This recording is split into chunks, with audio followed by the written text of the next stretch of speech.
అదే RTV app వార్తల్ని క్షణాల్లో చదివే అవకాశం ఉంటుంది. ఒక న్యూస్ పేపర్, ఒక టెలివిజన్ ఛానల్ మీ చేతుల్లో ఎప్పుడూ ఉంటాయి. త్వరలో జరగబోయే రాజ్యసభ ఎన్నికలు ఉభయ గోదావరి జిల్లా అభ్యర్థిగా నేను కూడా బరిలోకి వచ్చింది. ఈరోజు సడన్గా తీసుకున్న నిర్ణయం ఒక పార్టీ తరఫున కానీ ఇంకో తరఫున కానీ నేను ఇవ్వట్లేదు. ఒక ఇండిపెండెంట్ అభ్యర్థిగానే నేను రంగంలో దిగాను.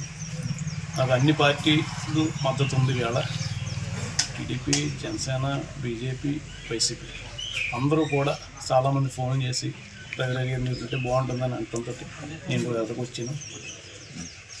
ఇప్పుడు ఎవరైతే ఉన్నారో గ్రాడ్యుయేషన్ అందరికి కూడా వాళ్ళకి ఏ కష్టం వచ్చా సరే, ఏ ఆపద వచ్చా సరే, నేను వాళ్ళ తరఫున పోరాడి వాళ్ళకి కొన్ని అవకాశాలు వచ్చేలాగా నేను పోరాడతాను.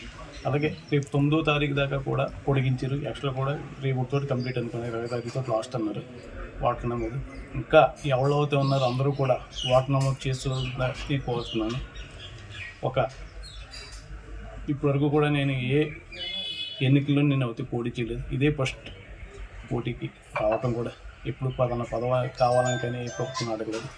నేను గతంలో కూడా మీ అందరికీ తెలుసు, ఒక మాట ఇచ్చినంటే ఏ రకంగా ఉంటుంది, ఏ రకంగా చేస్తామని అందరికీ కూడా తెలుసు. మీరే చూసారు గతంలో ఫ్లడ్స్ వచ్చినప్పుడు ప్రతిరోజు ఎంతమందికి అన్నదానం చేసేవాళ్ళు. వాళ్ళకి ఏ ఆపద వచ్చేసరి ఇమీడియట్లీ మనం రెస్పాన్స్ ఇవ్వగలం. కరోనా కష్టకాలంలో కూడా అందరికి కూడా ఎంత ఉపయోగం చేసింది తెలుసు. ప్రతి డోర్ టు డోర్ వెళ్ళి వాళ్ళందరికీ కూడా మనసు యత్నం నేను చేసేవాళ్ళు. ప్రతి రోజు కూడా చాలామంది హాస్పిటల్లో జాయిన్ చేసి చాలా ఇదిగా చేసేవాళ్ళు. కరోనా కష్టకాలంలో కూడా చాలామంది బతికించి మనం కూడా మీ అందరూ ఆ రోజు కూడా మీ అందరూ మీడియాకి ఇచ్చారు, అంతా చేసేది. నేను చేసే కార్యక్రమం ప్రతిదీ కూడా మీ అందరికీ తెలుసు, ప్రజలందరికీ తెలుసు. కానీ నా వ్యక్తిగతంగా నేను పరిచయం చేసుకోకూడదు కూడా. కాబట్టి ఏంటంటే ఒక అవకాశం నాకు కూడా ఇవ్వండి.